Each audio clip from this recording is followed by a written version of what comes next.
right. Hello, everyone, and thank you for joining us for a webinar here this afternoon. We're excited to have Dr. Kevin Feldman and Ed O'Connor of CESA 2 for Improving Instruction K12 High Yield Practices for Closing Achievement Gaps Across Content Areas.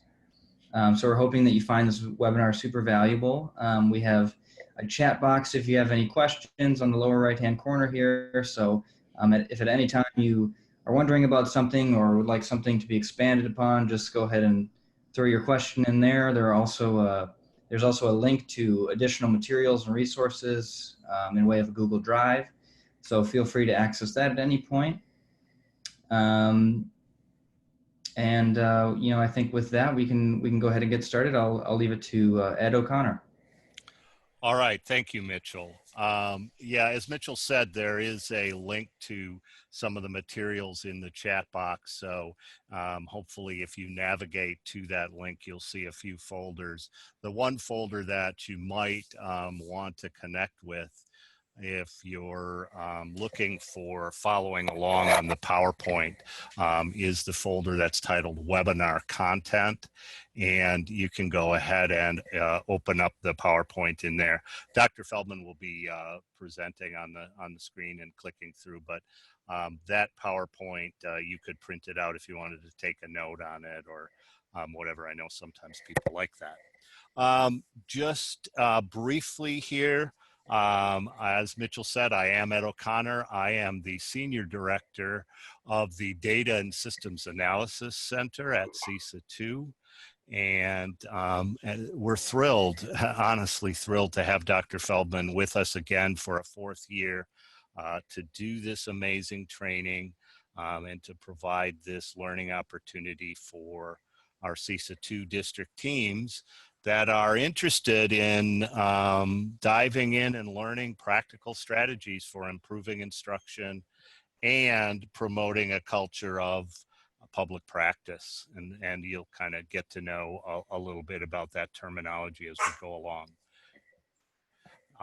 We have renamed our project this year, and we used to call this the Academic Literacy Project. This year we've improved, I think, our title. It's a little more clear about what we're doing, and this really is a project that's focused on helping teachers to improve instruction K12, and it will cover some high yield practices that we've observed have had positive impacts for all students really, but for closing achievement gaps across the content areas. We've had 3 years of this project with multiple teams joining us, and we've had nothing but glowing reviews about the experience. In fact, many of those who have participated have commented that this has been the best professional development experience that they've ever had. So I hope you will consider getting involved. Just by way of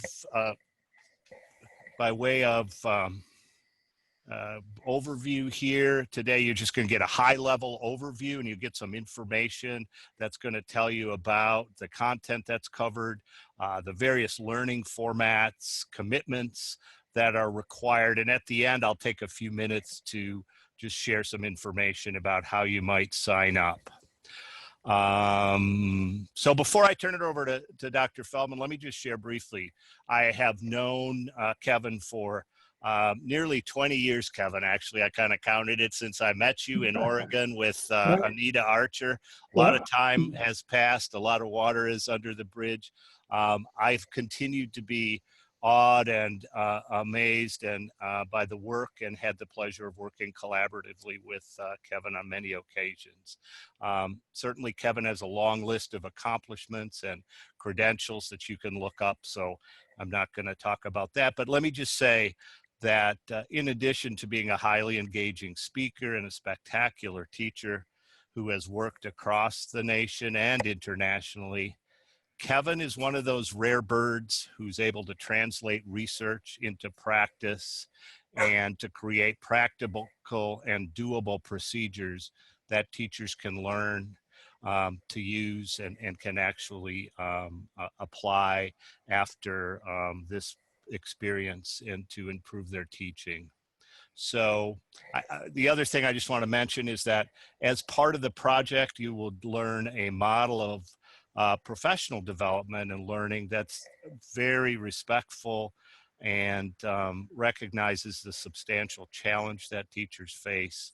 I would say this model promotes a culture of collective responsibility and support among educators who are always trying to, at least in my opinion, we're always trying to get better so students can learn. It's okay. So it's my great pleasure to introduce your webinar speaker for today, Dr. Kevin Feldman, who is joining us today from his home just north of San Francisco in Sonoma wine country. I've gotten that wrong a few times. I'm going to mute myself so my barking dog goes away here, and take it away, Kevin. All righty. Well, good morning, everybody. And Mitchell, thanks. And Ed, my good friend, thanks for that warm introduction. I've had the pleasure, as Ed mentioned, of working in the great state of Wisconsin, and also some side trips to University of Wisconsin football games, and even a Packer game, and last year a Bucks game. So it's become personal as well as professional, which I appreciate a whole lot. All right, let's jump right in. Improving instruction, K12, high yield practices for closing achievement gaps across the content areas, an invitation. And that's really what this is, a brief overview of our project. Please shoot questions at any time, and we can stop and elaborate as needed. But let's jump right in. So I've organized the presentation around 5 key questions for schools that want to improve themselves, which I think is virtually all of us. So our first big question is very straightforward. In terms of improving student learning, what matters most? If you stop and think about that for just a moment, there's all kinds of things that over the years we've tried and looked at, and people have theories and hypotheses, but when it comes right down to it, what matters most, the research is actually quite clear. And let's briefly look at that. Study after study, this is the work of Rick DeFore and Robert Marzano a couple of years back, who summarized this. And as you can see there, 2 different meta-analyses, or these large study of studies, found that indeed the quality of instruction students receive in their classrooms is the most important variable in student achievement. Now, what's interesting here is it's the most important variable that we can impact. The most important variable is actually the families that you come from and the DNA that you inherited. Well, we don't get to change that. The thing that we can change, the variable that's most important here, is indeed the quality of instruction. Another thing that the same studies indicate is there's a wide disparity in that quality of instruction within schools. So one of our goals is to really increase the norm of instruction. So in virtually every class, the instruction is pretty good to really outstanding. That's our goal. All righty. Now, study after study, here was an anecdotal, or what we call a descriptive study. This was done of high schools by the Harvard Closing the Achievement Gap group, Ron Ferguson's group. And in this report, you will notice I just copied their closing sentence and allowed me to read it. The report noted one characteristic shared by all. That's all these 15 schools, regardless of demographics, where they were already really good, they wanted to get better, or they were struggling and they wanted to improve. They found achievement rose when leadership teams focused thoughtfully and relentlessly on improving the quality of instruction. So we'll have more to say about this notion of leadership teams, but the idea of instruction is the key. And again, it's not just one study. Richard Elmore and colleagues from Harvard, they found the same thing in their book on instructional rounds. Teaching causes learning. You can read the rest on your own at another time if you would like. But their bottom line, if you want to improve learning, you have to improve teaching. So, okay, our first answer is rather simple. Doing it, not so simple, but understanding what is the most important variable. The key is improving instruction to thereby improve student learning. Or as our mutual friend and colleague, Dr. Anita Archer, almost a 40-year friend of mine and mentor to me, has the bottom of her email stamp, how well you teach equals how well they learn. All righty, now when we look at various attempts to improve results for schools, boy, those of us that are a little long in the tooth, I'll be starting my 49th year in this amazing profession. We've seen all kinds of reform. Dr. Payne here in his summary a few years back, the title is rather descriptive. So much reform, yet so little change, which begs the question, which leads us to our second question. Why does research indicate rather clearly that most professional development does not reliably improve instruction and student learning? So if you could stop and think about that just for a moment. Ordinarily, if we were in a face-to-face seminar, we would have some reflection and then conversation. But just as you're listening here, what would be the top 2 or 3 reasons that you might come up with that would answer our question? Why does most professional development not produce the results we're looking for? What's missing? What's wrong? Well, when we look at this, there's many reasons, far more than we're going to go over here. But here's a couple that I've heard over and over from educator groups, as well as fits with my own anecdotal experience and my read of the research. One is we always have something new, the latest fad. Some people refer to this as initiative fatigue. Instead of a sustained focus on a few rock-solid practices that we know yield results. Another is we have a lack of shared instructional focus across the school. We have lots of people working really, really hard, but often by secondary schools in little silos called departments, and in elementary schools, grade levels that are not necessarily integrated and coherent. Often we have a lack of not just buy-in by teachers, but leadership and ownership. As I like to say, I've never seen a school improve itself by mandates, right? We can't mandate improvement. We have to be collaboratively engaged in owning it, leading it. A lack of support for accountability and implementation, right? A lack of data or evidence as formative assessment to guide us as we refine and tweak and improve what we are doing. A lack of a shared epistemology or way of evaluating what counts as evidence. And a huge one, which is a very big deal in our project in terms of offering a correction, is little or no actionable, useful, practical feedback to support actually improving instruction.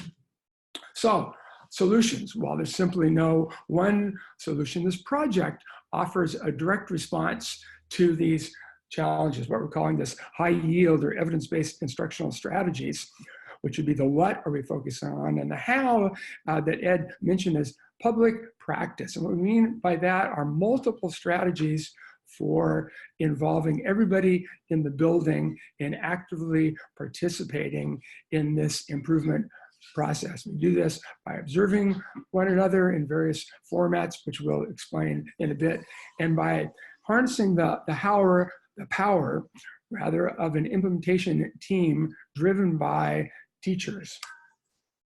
So here's some practical wisdom, a little quip by a former high school principal, Tim Westerberg from Littleton, Colorado. And he says, there's only 2 ways to improve results: redesign the school based on best instructional practices or get new kids. Now that's a nice quip that really summarizes about 100 years of educational research. Well, clearly we understand that the homes that students come from and we parents are all doing the best that we can, but as schools, we can't directly impact that, at least not profoundly. What we can impact is redesigning the school around best instructional practices. But how do we figure out best? And if we can't figure out what best is or adjudicate best, then coherence or getting everybody on the same page is well nigh impossible. So that leads us to question number 3.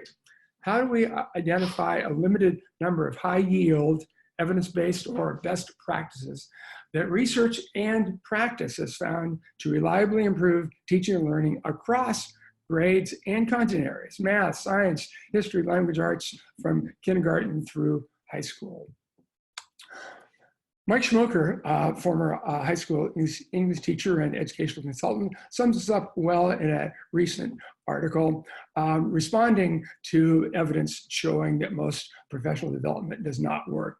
And he says we need to focus on a few what I call big dogs, or these high yield strategies. Mike says, choose a few and we'll operationalize few. Instructional practices with the strongest research base and practical track record, mean doability. And we'll talk about how to identify those. And then creating this culture of public practice, sustained focus, not trying to do everything, saying no to things, and really focusing on those things that make the biggest difference and focusing on them over time. So then, what is the gold standard for adjudicated evidence in our profession? In a word, it is meta-analysis. I'm sure you're all familiar with that. And when we stop and think about what do we mean by meta-analysis, in other words that we know using that meta prefix like metacognition, what it basically is a study of studies, or a synthesis, a summary. So meta-analyses don't do new studies, they summarize existing information. Professor Hattie, John Hattie from New Zealand, now living in the US, in 2009, his book, Visible Learning, and a number of follow-ups, has really galvanized this focus on meta-analyses. And our own Institute of Education Science, with the publication of practice guides, which uses both summary data and, where we have them, meta-analytic data. So they do a real nice job in practical language of bringing together what are these best practices that research has identified. So if you just go to the IES website, there's now, I think they're up to about 23 or 4 of these. We use about 3 or 4 as our foundational research summaries for this project, starting in kindergarten and going up through high school. And when we look at these, there's some commonalities here that we've used to guide our work. One is the incredible power of vocabulary. Yes, you have a question? Oh, somebody else has joined. Welcome. So the incredible power of vocabulary and academic language. That means deploying the vocabulary, both receptively and expressively. Next, this whole issue of teaching kids how to think, comprehension strategies, critical thinking tactics. Another one then is deploying these in discussion and writing across the content area.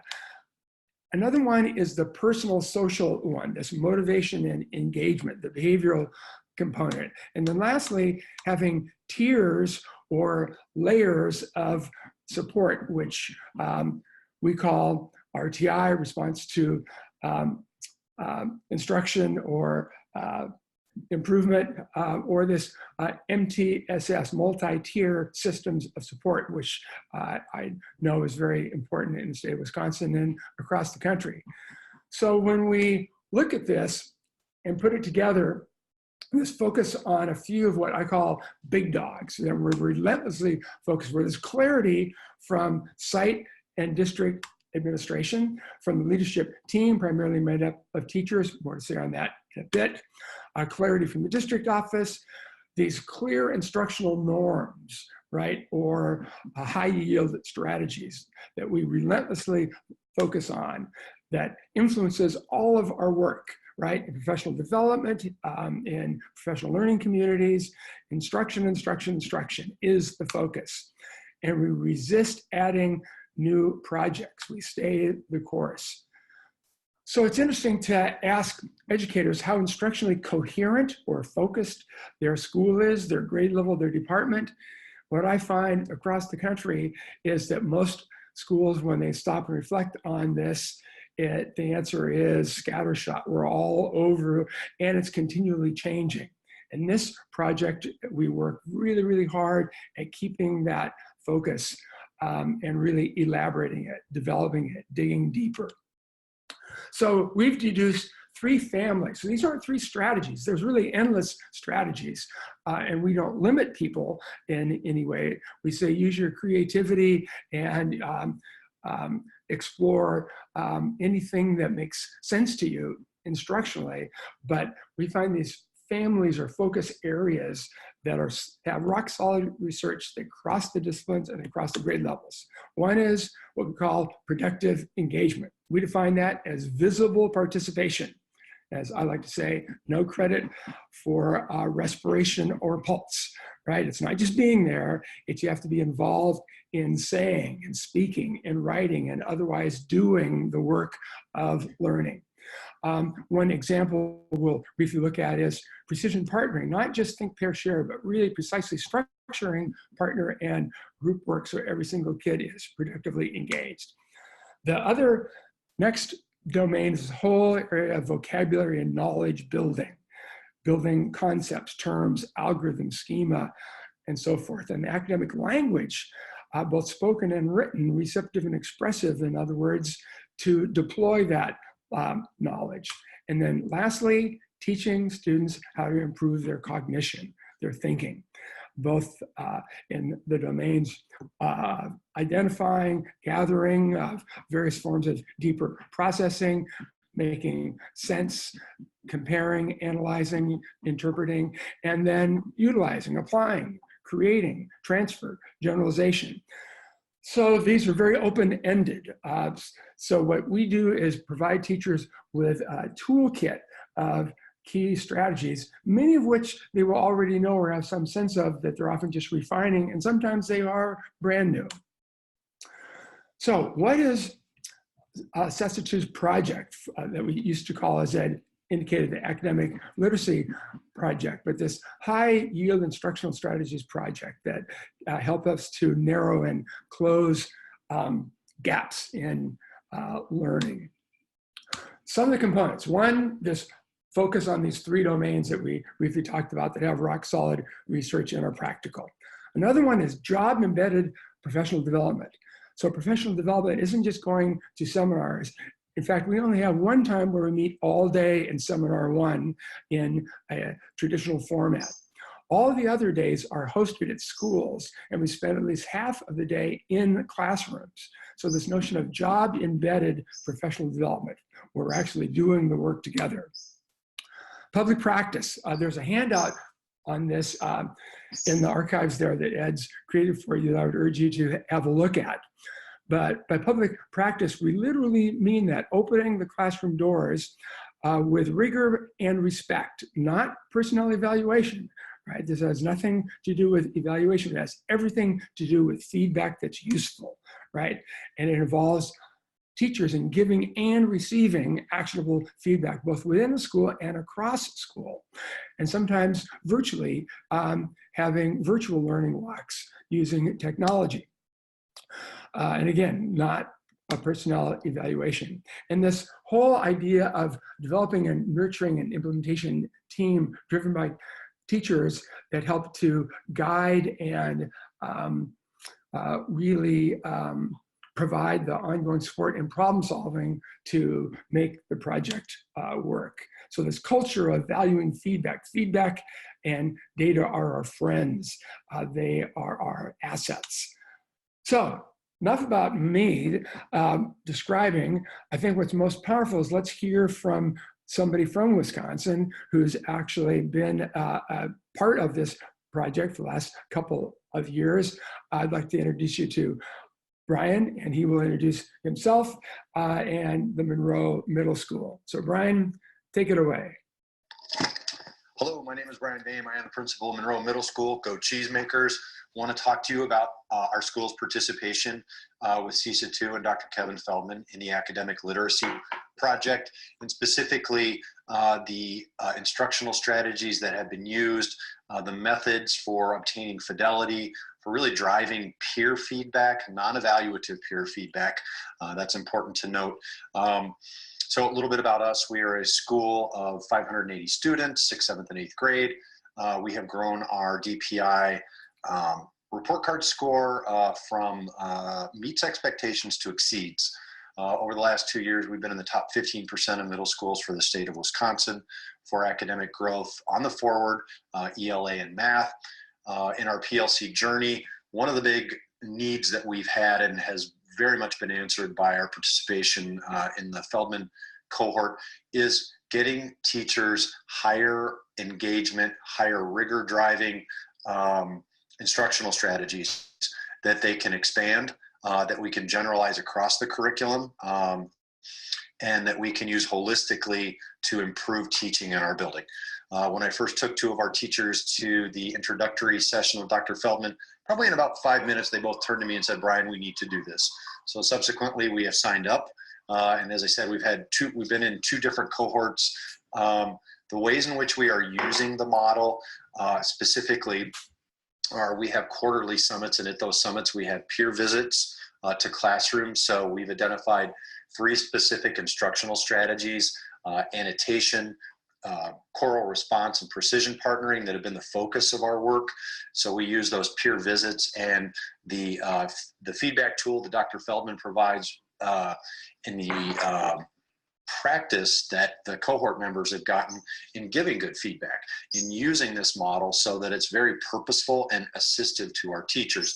We're using, the swivel camera to record great exemplars of these practices and share them out as PD. Our team is always working to enhance the generalization of these practices across the building.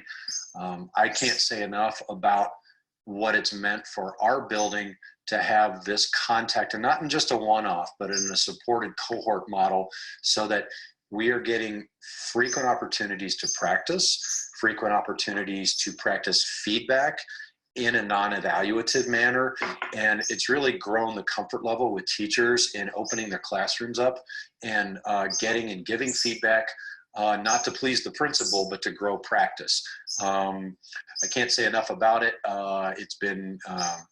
It's been instrumental to the growth that we've enjoyed in building. The last thing I want to say is the support that you get from CESA 2 and Dr. Feldman, questions, dialogue, assistance off hours if you need to contact and ask about practice, and just different Q&A has been extremely assistive. So hopefully that gives you an idea of how we've benefited from participation, and thank you for listening. Have a great day. And thank you, Brian. So let's look at an example of what kind of actual practices are teachers utilizing in classrooms that help narrow and oftentimes close these achievement gaps. Brian mentioned something called precision partnering, and more on that in a moment, because that's part of one major thing that goes on, whether it's in a read aloud in kindergarten or a discussion of homework in AP physics with juniors and seniors in high school, and that is class discussion. So one question that I've asked literally thousands of teachers in the last decade is, what % of students in typical classrooms across America, including your school district, what % of students are typically involved? And again, involved doesn't mean you're present or you are nodding or smiling, but you're actually speaking and responding, are typically involved in classroom discussions. And just think about that for a moment. The number that I usually get is somewhere around 20% plus or minus, a little higher in elementary, and that's what the evidence indicates. And by high school, sometimes I get single digits or 10%. Harry Wong, a former middle school science teacher and professional development author, he calls it the 20/80 dilemma, meaning 80% of the doing is done by 20% of the kids. And sometimes that's an optimistic number. Now, well, that will vary classroom to classroom across a school. That's an average. And I can't tell you that, I mean, it's been so consistent that at some level, everybody knows this is a problem, yet it's one that we still, as a profession, have not completely resolved, and we could. And schools like Monroe Middle and many others have, by not standing on the sideline, but really jumping in saying, okay, what can we do as educators to change this game? Well, first of all, we have to understand discourse structures. That's what a linguist would say. They go on in class discussions. And the typical discourse structure is teachers pose questions and students raise their hands and answer. Well, that's a problem right from the get-go. I just Googled students raising their hands in class, and I love this image. Look at that boy there on the right, near comatose. And look at this young girl. She's just unbridled enthusiasm. Same question, same class, totally different responses. So what's wrong with this? By high school, look at the faces here. Now, what we find is that you could follow these kids by middle and high school, and it's the same kids virtually. It doesn't matter what, whether it's math, science, history, electives. So one thing that we find when teachers understand that to structure discussions such a way that everybody is a discussant and benefiting and contributing and really being active in the discussion, that's our responsibility. So first thing we have to do is understand how the typical norm of posing questions and having kids raise their hand is actually a big part of the problem, that it exacerbates these gaps. So what we do is we euphemistically ban hand raising. Of course, we love hand raising for questions and for volunteers, but for structuring discourse, no, hands down, this question is for everybody. And so one of the things that we do instead is what Brian referred to as precision partnering. And this is really based around teaching kids the 4 L's of being an expert partner, right? So that means, first of all, starting out with some way of designating who's 1, who's 2, A, B. You know, I've seen some elementary teachers, you can get clever with this, chips and salsa. You know, it can be sports teams, you know, Badgers and Gophers, whatever. But the point is, we teach students how to make eye contact, how to lean in a little towards your partner, how to use a low or a library voice, and most importantly, how to listen.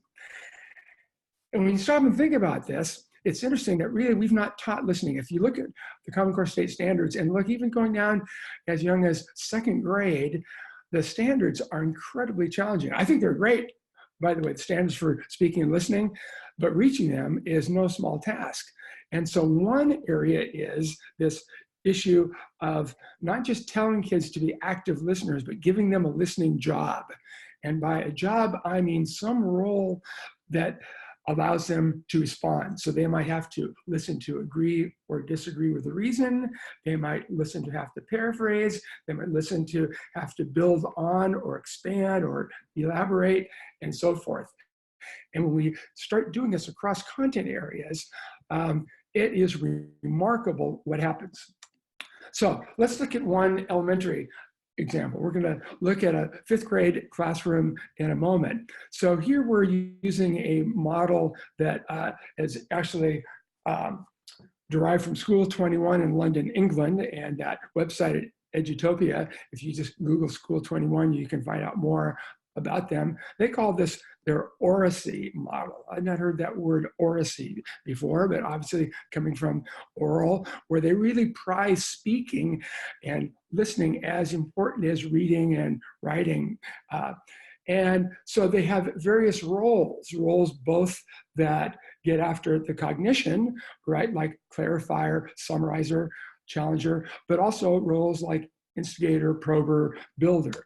Let's take one look here. The audio isn't great, but you'll get the idea. Here we go with Brandon. You're going to be the instigator. I want you to start the conversation using one of our sentence starters. Once you are going to respond to what they ask you. Then choose I want you to use one of the other jobs, and I want one of the other jobs to be your choice. Does that make sense? Go ahead, choose and lead off the conversation. Teach.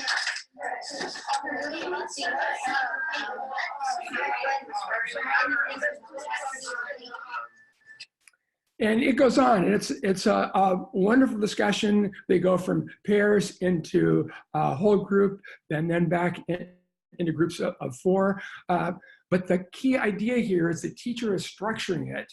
So both every single kid is engaged, but he's also structuring it such that they're using precise academic language. You can see here with some of the sentence frames, where he's both structuring the thinking, the cognition, as well as the social verbal engagement. So it's not just behavioral that we're concerned about, we're really concerned about the social and cognitive academic engagement. That's why we call it productive engagement. All righty, so then this leads us to big question number 4.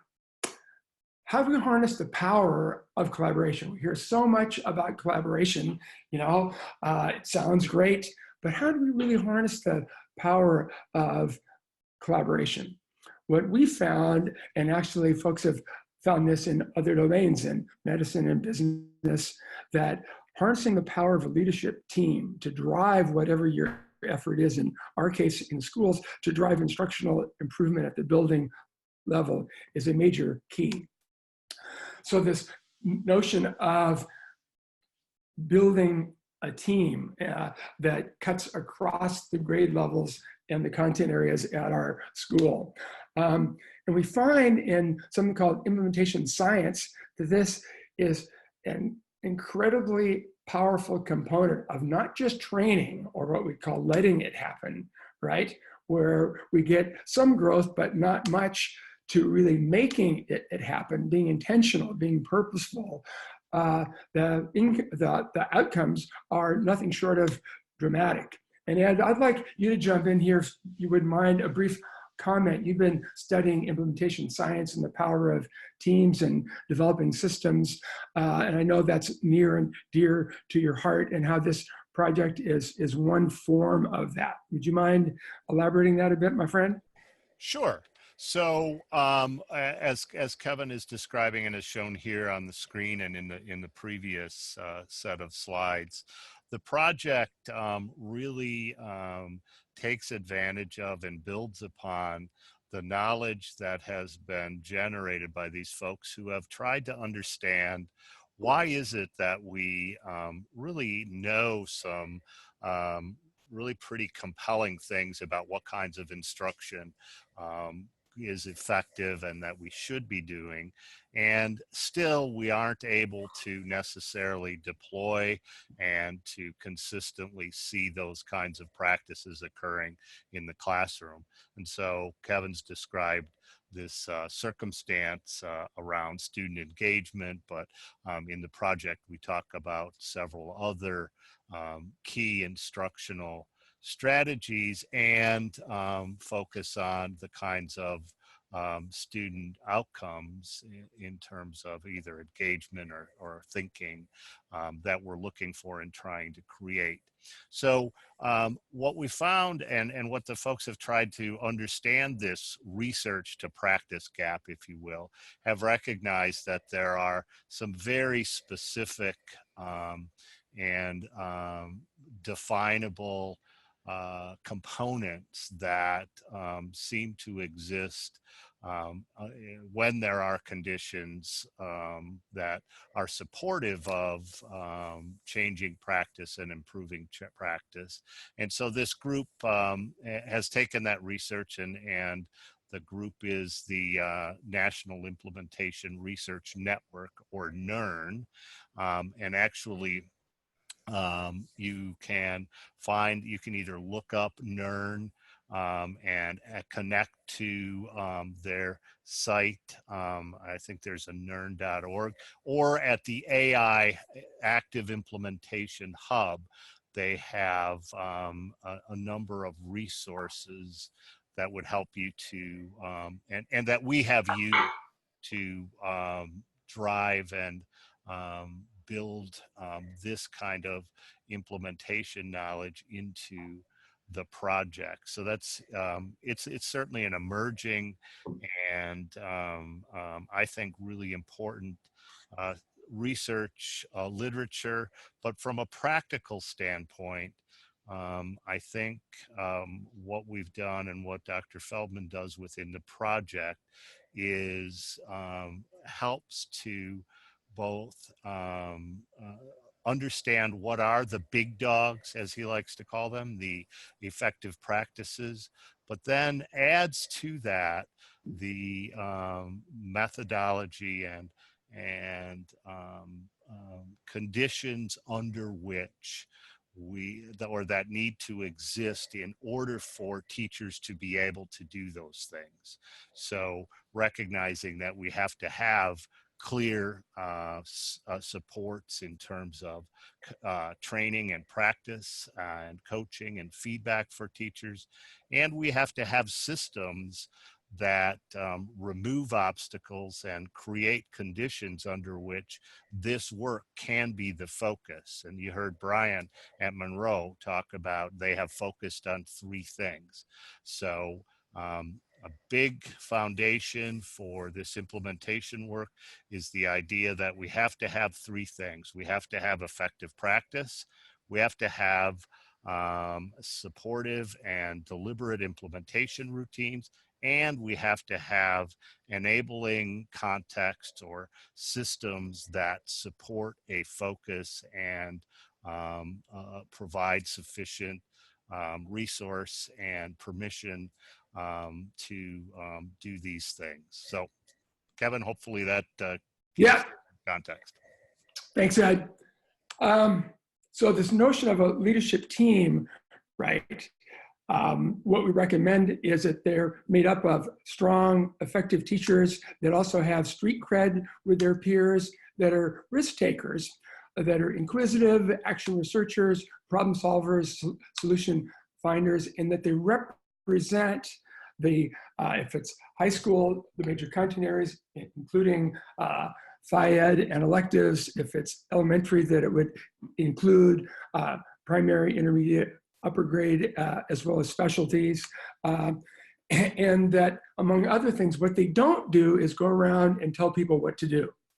What we find is that going around and telling people what to do, if anything, makes for a more toxic environment. What they do is provide leadership by example. So some of the things that they do, for example, is they would be in the first training cohort and they would agree to test drive, as it were, these various practices and collect local formative assessment data from their classroom and share in their PLCs and with faculty what they are finding. Also, when we want to try something out, say whether it's the use of video or whether it's learning walk observations, they're willing to go first and say, yeah, I'll volunteer for that, and then report back on my experience. I'd like to share a short video here with Andy Long, former middle school principal, now district director, from Portland, Oregon, as he really, in a couple of minutes, much like Brian, but from a slightly different perspective, talks about the power of this implementation team and the impact that it's had at his school site. So Andy, take it away. Well, good morning. My name's Andy Long, and I am the Director of Education in the David Douglas School District. David Douglas School District is located in Southeast Portland. Now, I'm telling you I'm the Director of Education in David Douglas because I used to be the principal at Ron Russell Middle School for the last 6 years.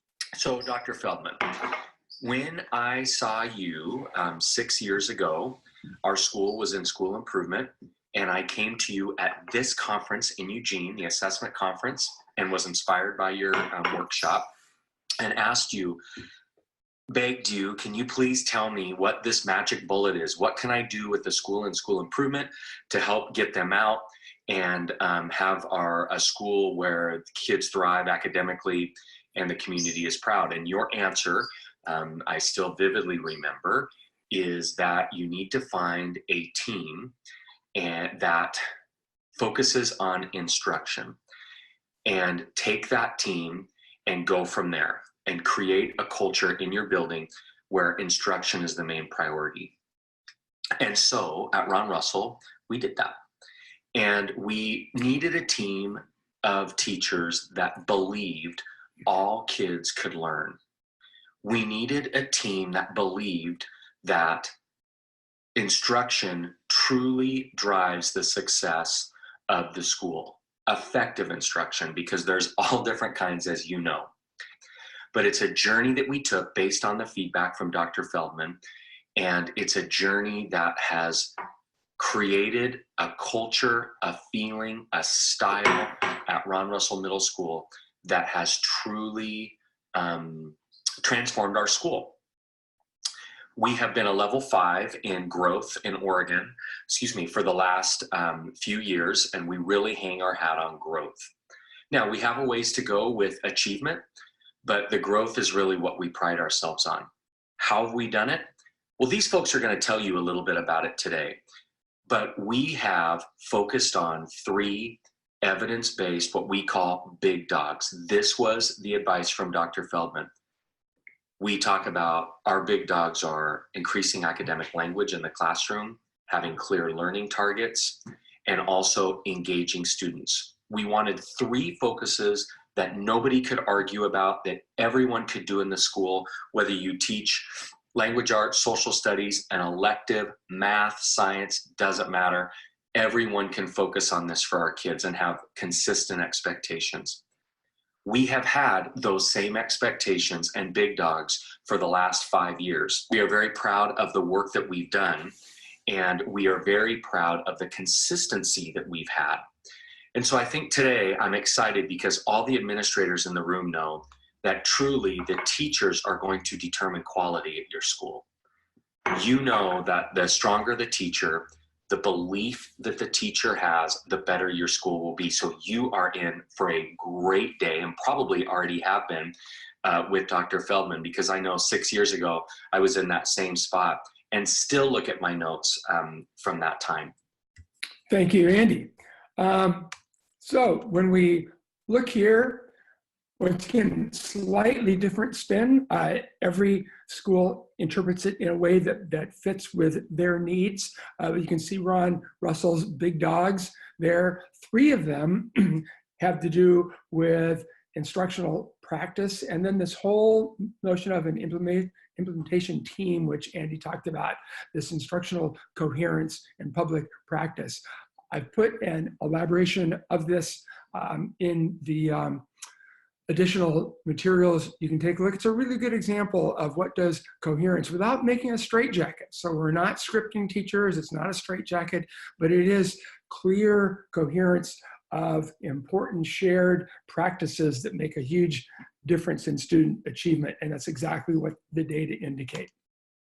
So these 3 would be the what, and this whole notion of coherent collaboration. Public practice would be the how. Currently, in fact, John Hattie's latest summary found that this process that we've heard 2 principals talk about, the name that it's been given recently in the research is called collective efficacy. The collective is obviously the coherent and the teaming approach. Efficacy is using these high yield best practices, and the effect size, as you can see, 1.57, that's as close to magic as you get in our profession. And it is the magic of not only doing it, doing the right work, but doing it the right way, this rigor with respect. So that leads to our last question. What kind of system supports will be necessary that we've designed in to help teachers improve their instruction and thereby outcomes for kids? So we've talked about leadership. How do teachers lead, right? Opening their doors, serving on improvement teams, being willing to go first, speaking up, co-planning, co-teaching, etc. Being the change, not telling others how to change. When we find things that work, right, then we share them and collect evidence on how to improve them. Some people call this deprivatizing, right? And rather embracing public practice. A mutual friend of Ed's and mine, Amber Roderick Landward, is the assistant superintendent for evidence-based practice in the Canyon School District, half of Salt Lake City. And they have a beautiful statement. You can read that later on your own, where they just are so clear. The only way to improve is we have to give and get feedback. The practice has to be seen, heard, and discussed by other professionals. So this project creates a culture that makes that lofty goal not only a reality, but something that is actually fun, that people, yes, at times you get a little bit nervous the first time others are, observing or their schools hosting, but in virtually every case, they are just thrilled with it and proud of themselves, and yet also see, what? We always have room for improvement. When we look at forms of public practice, again, we put a more detailed article that I wrote a few years back on these high leverage forms of public practice, from peer-to-peer learning walks or instructional rounds. Some people call them expert coaching, use of video demonstrations, principal walkthroughs. You can read that on your own to the degree that it interests you, but it takes many forms. So we're really reframing coaching as not just expert coaches. That's great when you have them, but you'll never have enough coaches for all the things we want to improve. You might have the gift of a literacy coach or a math coach. You're not going to have it in every content area, every grade level. So we need peer coaching, team coaching, and self-coaching, right? Particularly using video, because you can't coach in a vacuum. So it can take many forms. But literally everybody needs a coach, right? So data is framed as an ally, right? There's the power of this formative assessment, this feedback cycle. So we continue to inquire. This project really is a structured inquiry. Atul Gawande, who's a surgeon, endocrinologist, also a staff writer for the New Yorker, wrote a beautiful piece on this entitled Personal Best, Top Athletes and Singers Have Coaches, Should You? Highly recommend it. You can find it at his website or the New Yorker website. But he does a wonderful job of saying anybody that's dealing in the modern world with complexity, and I'd say teaching is definitely complex, not just athletes and singers, right?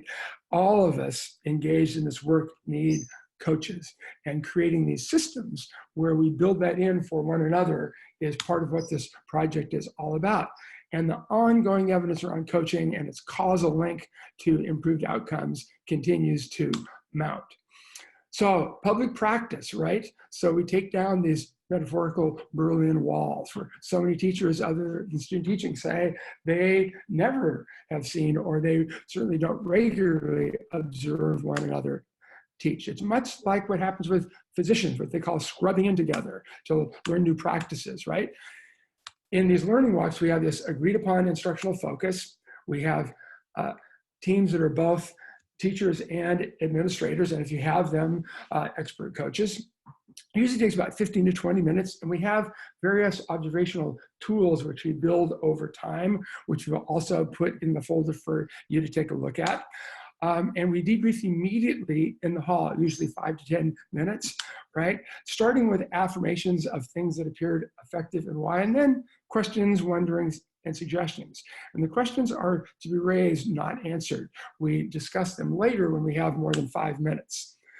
So the cliche, the feedback is the breakfast of champions. When you look at these feedback forms, you will see that half the form is blank, because we want all kinds of observations that you may find useful. Here's one where we're just focusing on engagement alone. That's the first one. By the end, we're focusing on all 3 major domains with multiple strategies. It's open-ended, right? Honoring sadly departed Aretha Franklin, it is about RESPECT, respect with rigor, right? And we have some basic outlines here for how we do it. You can read that over at your leisure. So it moves from affirmations, questions, wonderings, and then suggestions. I've also provided a sample form with the kind of feedback. And as we like to quip, the only word we do not use is the word should, or as I like to say, no shoulding on thy colleagues. Yes, we want your best ideas, but frame them in a respectful way, not telling somebody what they ought to do.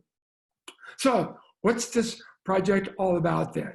Well, we've looked at our 5 key question that is really an answer to, not the answer, there is no the answer in our profession, but this is a tested, research-based, evidence-based answer that we have evidence right there in Wisconsin, as well as a number of other states where I've had the pleasure of working, and multiple states where people are doing similar things, right? The power of the instructional leadership team. We provide ongoing PD, not a one-shot thing, as you heard Brian mention. Focus not around everything possible that you could do instructionally, but a very limited number of these high-yield practices. We help schools develop this culture of public practice, and we support creative problem solving as you continue to grow and elaborate your project. I'd like to turn it over to Ed now, and I just would like to say thanks for hanging in with me. I know this has been a lot of yakking at you. I did keep it under an hour though. That's 56 minutes, that's pretty good for me. And Ed, could you give us some more specifics on the mutual agreements that form the structure for this project this year? Absolutely. Thank you, Kevin. I'm not certain if I could share my screen here, Kevin. Maybe, I don't know if you have anything more to share, but if you uncheck it. I'll close mine out. See if you can do it. Yeah, let me see if I can share here. Yes, okay. Now I can share, and I'm going to share screen 2 here. So hopefully, oh, so you're seeing just a Google picture. Is that what you're seeing? Recipes? Recipes, yeah. Yeah. Let me pull this one up here. Not that one, sorry. Cancel that. Let's get rid of that. Navigating through electronically here is not going well for me. What I wanted to share, and it is in your box of materials or your folder that I shared, and this falls in a folder that I called project commitments and signups. And so hopefully now you can see this on my screen. And what is in there is a file that's called KF CESA 2 High Yield Instructional Project Assurances 1920. And what this really does is outlines the expectations and commitments that we make and expectations we have for participants in the cohort. If you read through this, there are some details, and I'll just cover a few highlights. And if it turns out that you're interested, you either can complete at the end of this form. There is a hard copy that you could fill in and either send to me or scan via email, or on the front end I've added a little Google form that you could use to sign up and register that way.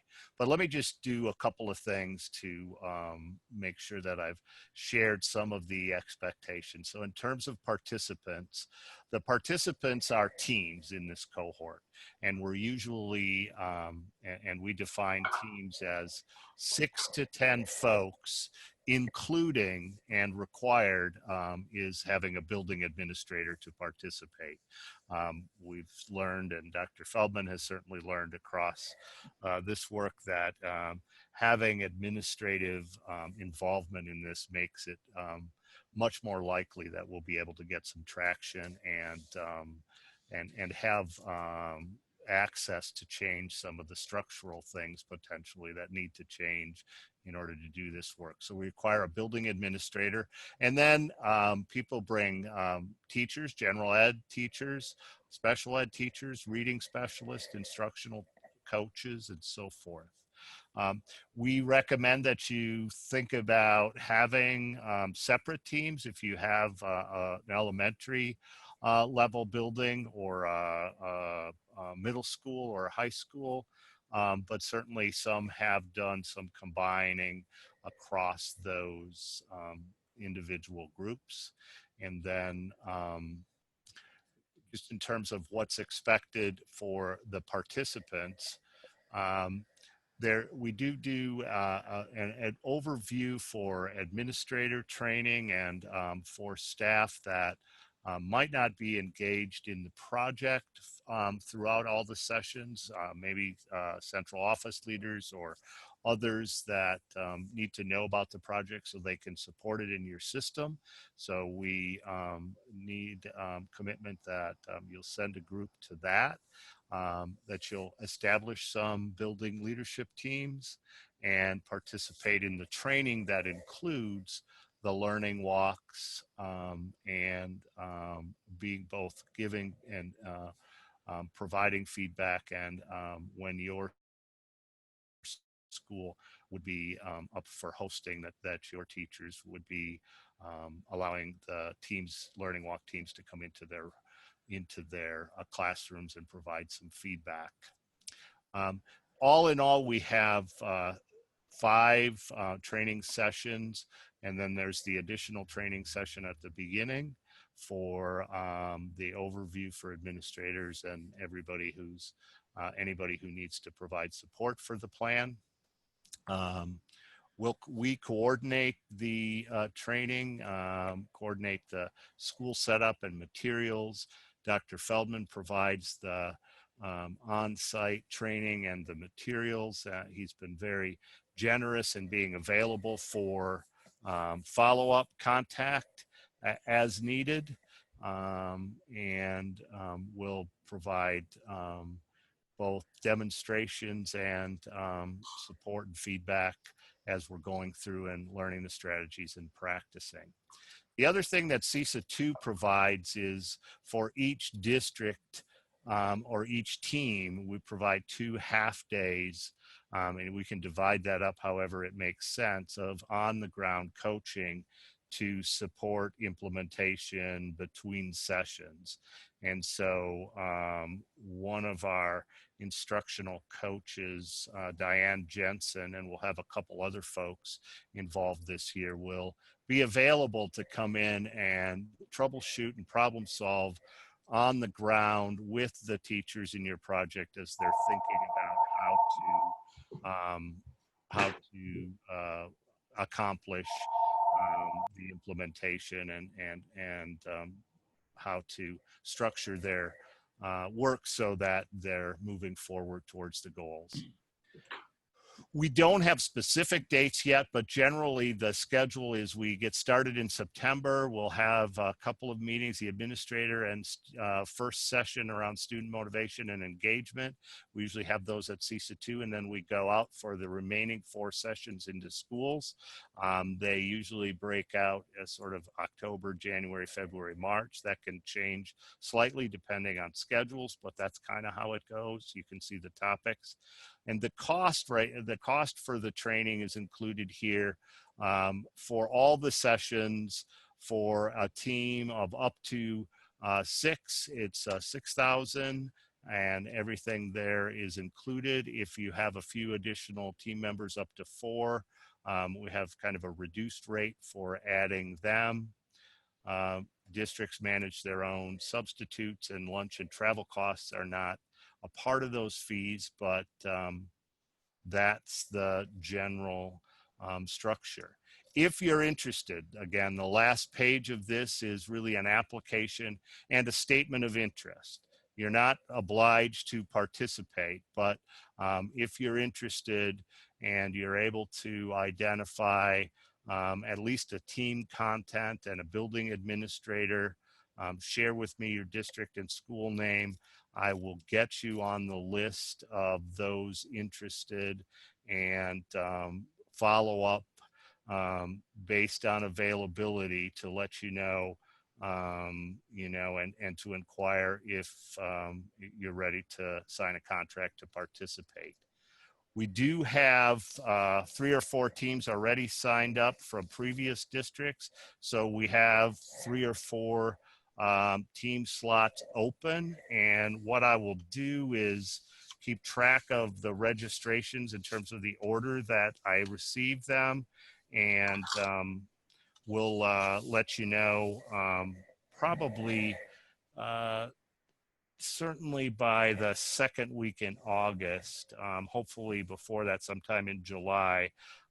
If you've expressed interest, I'll follow up and have a conversation, let you know if there's a slot, see if you're still interested in signing up and get things taken care of. In the event we have more registrants, which is entirely possible, than the amount of spaces available, we'll have a little waiting list, and we'll get that all ironed out and clarified well before the school year starts. So with that, I am going to be quiet and see if we have any questions. I have to get back to not seeing my chat window right now. Oh, there it is. I'm seeing no questions. So I think we can wrap this up. Kevin, did you have any last minute? Nope. You did a good job of describing it.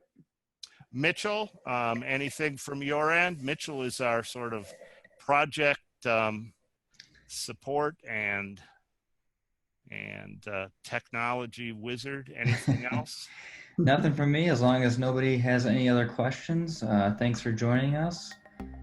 Hope you're able to continue the work and be part of this project. Okay, super. All righty. Thank you very much. Thanks a lot.